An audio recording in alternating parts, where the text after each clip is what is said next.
Saludos amigos, el día de hoy vamos a resolver algunos ejercicios que se toman en el examen de admisión a la educación superior. En este caso vamos a enfocarnos a la asignatura de biología. Vamos con la primera pregunta. La central nuclear de Chernobyl explotó en 1986, que emitieron iones capaces de alterar el material genético. Luego de la catástrofe, los casos de trisomía aumentaron de 1.35 a 1.59 por cada 1000 nacimientos en 1986 a 2.11 en 1987. Esto significa que la radiación causó daños en la división celular. Primero tenemos que tener claros varios conceptos. Cuando hablamos de 21, estamos hablando del incremento de la cantidad de cromosomas. Una vez que tenemos claro esto, vamos a ver cuál es el postulado. Identifique la mutación que es consecuencia del fenómeno descrito. Entonces tenemos cuatro opciones. Para esto nos vamos a ayudar en el siguiente contenido que lo he preparado para un repaso. Como sabemos que este tipo de mutaciones hace referencia al incremento del número de cromosomas, por lo tanto vamos a saber que son trastornos a nivel de genomas o genómicas. Entonces, por lo tanto, nos enfocamos en este tema, en poliploidias y aneuploidias. No vamos a tocar el tema de cromosómicas, puesto que esto hace referencia a trastornos de nivel de cromosomas, pero en un fragmento del cromosoma, no en el número de cromosomas. Apuntuales o génicas son mutaciones a nivel de las bases nitrogenadas de la estructura del ADN, pero las genómicas hacen referencia al número de cromosomas. Las poliploidias prácticamente son alteraciones que duplican toda la dotación cromosómica en múltiplos de 3, en múltiplos de 4. ¿Qué nos quiere decir? Como ustedes pueden observar, vemos que los cromosomas los tenemos en pares. Por lo tanto, al ser una poliploidias, estas se van a multiplicar por este par, se va a multiplicar por 4. ¿Por qué? Porque se va a duplicar toda la dotación cromosómica. Mientras que en las aneuploidias normalmente se da por exceso o defecto. Generalmente este tipo de alteraciones produce trastornos o síndromes. Entonces, en las aneuploidias vamos a encontrar que se va a añadir un cromosoma más o va a desaparecer un cromosoma. Entonces, de acuerdo a esto, vamos acá a la pregunta nuevamente. Cuando hablamos de trisomía, estamos hablando que a ese par de cromosomas se le incrementó un cromosoma de más. Entonces, por lo tanto, la respuesta correcta sería aneuploidia. Vamos con la pregunta número 2. El síndrome de Marfan es una enfermedad hereditaria que afecta al tejido conectivo. Aquellos que la padecen poseen extremidades largas y delgadas, estatura elevada, articulaciones flexibles, entre otras características. Una pareja conformada por una mujer sana y un hombre que presenta la enfermedad tiene el 50% de probabilidad de transmitir la enfermedad a su descendencia, independientemente de su sexo. Identifique el tipo de herencia que presenta el trastorno descrito. Entonces vamos acá al tema de herencia. Desde ya vamos a eliminar, ¿no es cierto?, en este caso los ítems que están relacionados a la herencia ligada al sexo, puesto que en la pregunta nos dice su descendencia independientemente de su sexo. Entonces, por lo tanto, vamos a eliminar la dominante del cromosoma X y la recesiva del cromosoma X. ¿Por qué lo eliminamos a estas dos opciones?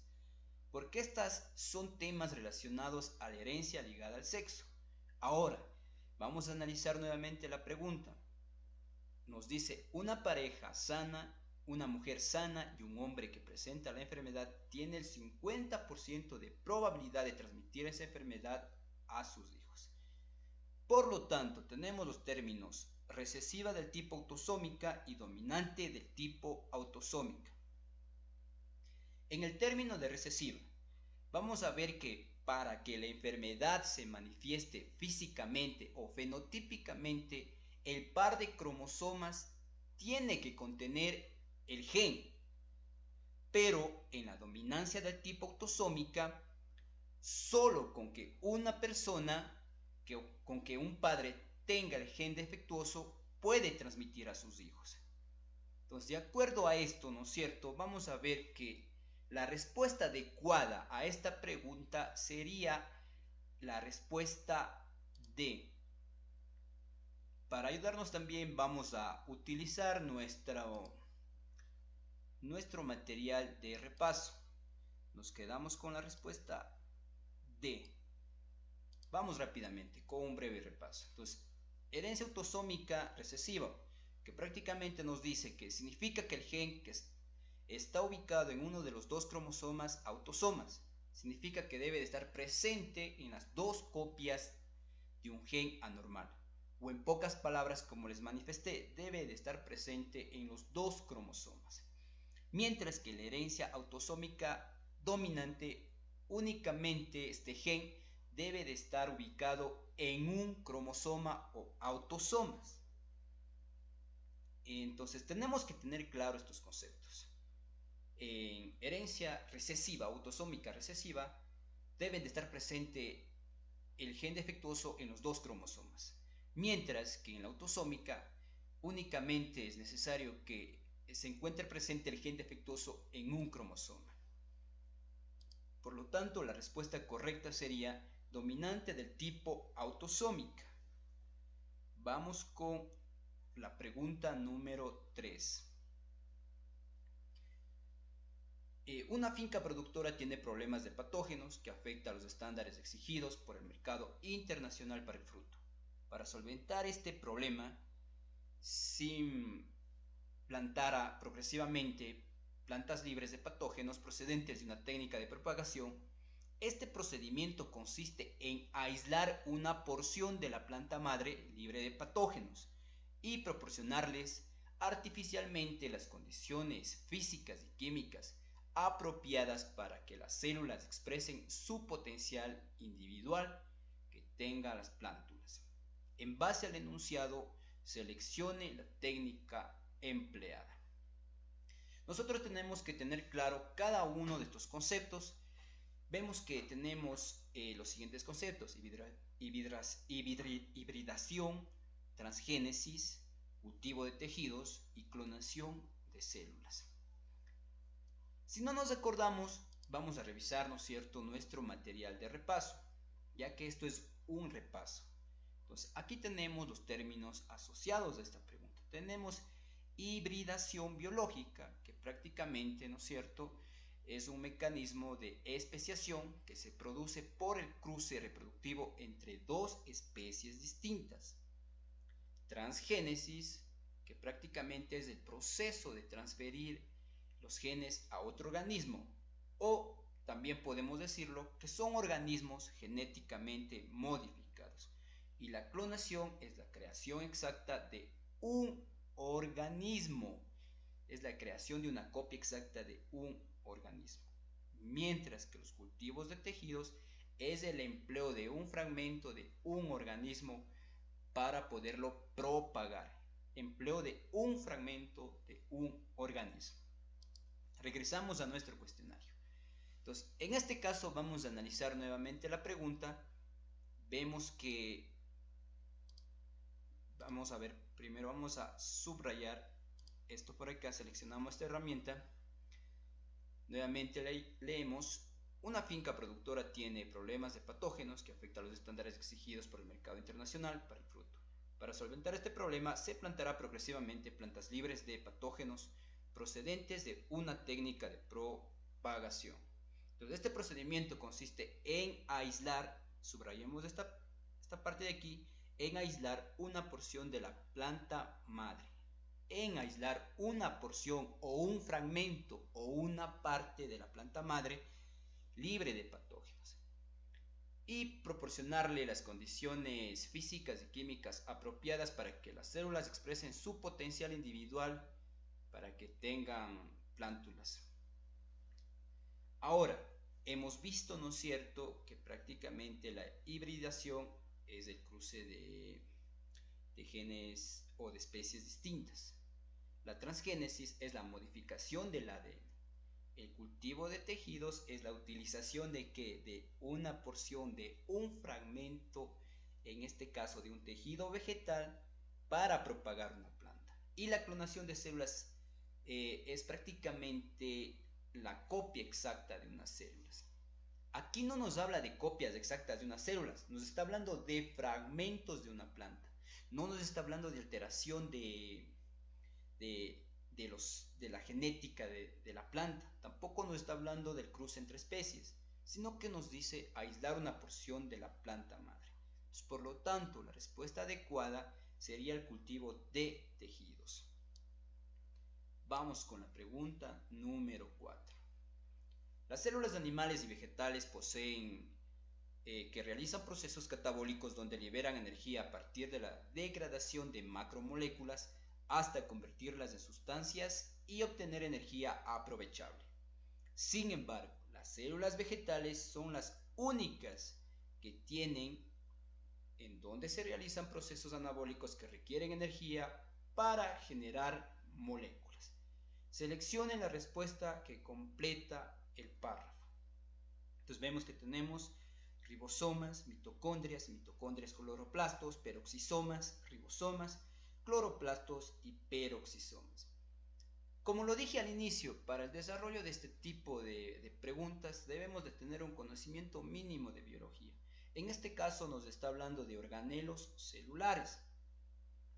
Vamos a utilizar nuestro resumen para indicarles brevemente, ¿no es cierto?, cuáles son los organelos que tienen en común tanto la célula animal como la célula vegetal. Entonces vemos que los órganos en comunes que tienen, ¿no es cierto?, son la mayoría, pero sin embargo la célula vegetal va a presentar, ¿no es cierto?, solo en la célula vegetal vamos a encontrar los cloroplastos y la pared celular, como ustedes pueden observar aquí en este cuadro. Mientras que en las células animales vamos a ver, ¿no es cierto?, que presentan los centriolos, lo que no vamos a encontrar en las células vegetales. Ahora, nosotros teníamos varias opciones. Sin embargo, ¿no es cierto?, vamos a enfocarnos en las opciones que tenemos. Tenemos ribosomas, mitocondrias, cloroplastos, peroxisomas, ribosomas.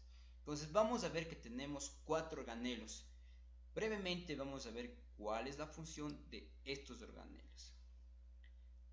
Como primer punto teníamos a las mitocondrias. Entonces vemos que las mitocondrias, una de las funciones básicas es la respiración celular.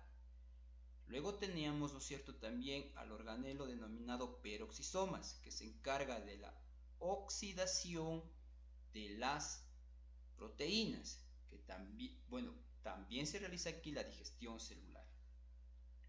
Teníamos también otro término que son las ribosomas, que prácticamente es el organelo que se encarga de la síntesis de las proteínas, produce proteínas.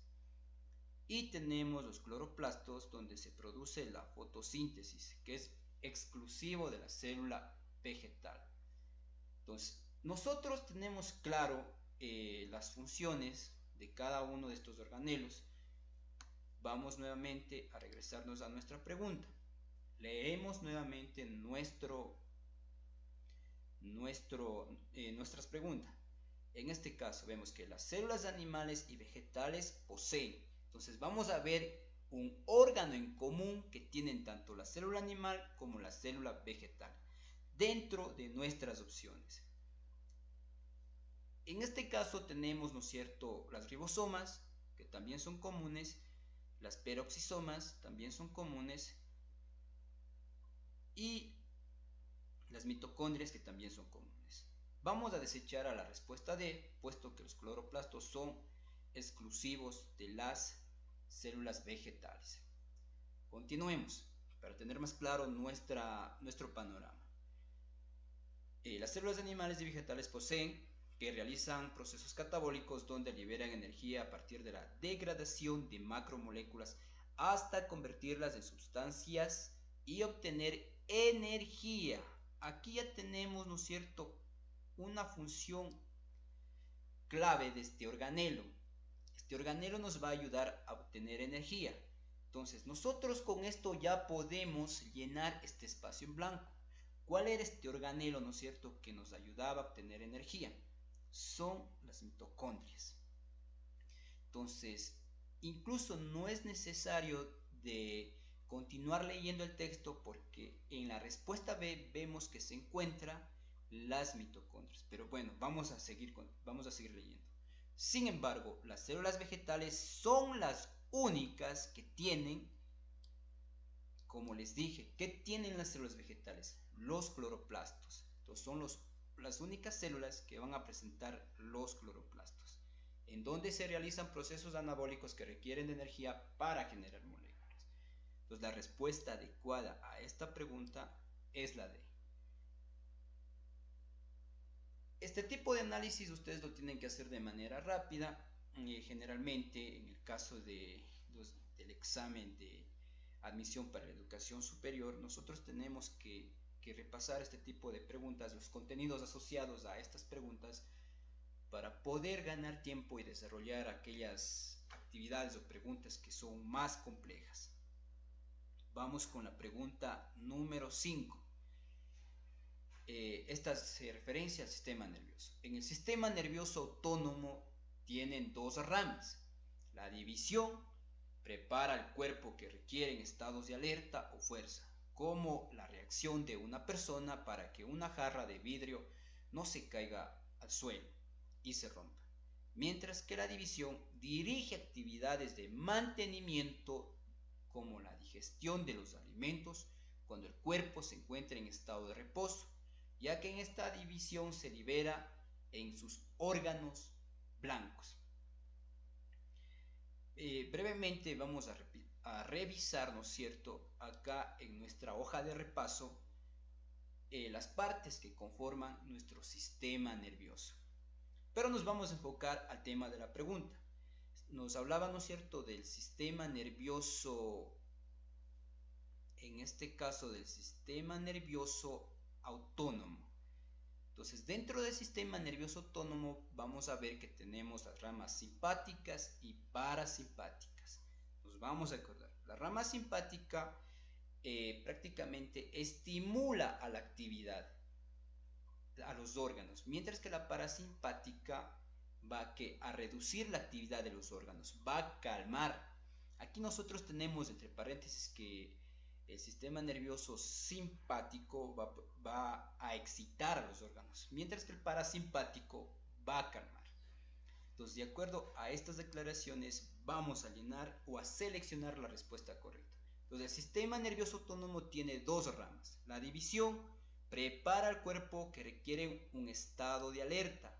Cuando hablamos de un estado de alerta, estamos hablando de ¿qué? De un estado de estrés, de un estado de activación, de un estado de ¿qué? De excitación. Y este estado de excitación se encuentra estrechamente relacionado al sistema, a la división simpática. Entonces aquí ya vemos que nosotros tenemos que descartar tanto la opción A como la opción D. Continuamos leyendo. Mientras que la división dirige las actividades del mantenimiento como la digestión de alimentos cuando el cuerpo se encuentra en estado de reposo. Entonces aquí vamos a ver que la división parasimpática se enfoca a este tipo de actividades, ¿no es cierto? Dice de actividades de mantenimiento de la digestión cuando el cuerpo se encuentra en estado de reposo. Hasta aquí ya podemos, todavía tenemos que completar un espacio más para seleccionar la respuesta. Entonces, ya que esta división libera en sus órganos blancos. Ahora, vamos a ver cuál de estas dos opciones. En estas dos opciones vamos a encontrar dos neurotransmisores. Tenemos la noradrenalina y la acetilcolina. En este caso, para ser breves, La noradrenalina generalmente trabaja o excita al trabajo o pone en alerta a nuestro cuerpo. La acetilcolina tiene una función tanto en el sistema nervioso somático como en el caso en el sistema nervioso autónomo. Actúa tanto en el sistema, en la división simpática como parasimpática. En la división parasimpática va a ser una función antagónica, una función contraria. ¿Qué nos quiere decir? Si la división simpática activa los órganos, la parasimpática va a calmar, va a disminuir. Entonces, esta es la acción que va a hacer la acetilcolina. Por lo tanto, nuestra respuesta adecuada sería la opción C. Muy bien, amigos, un saludo enorme.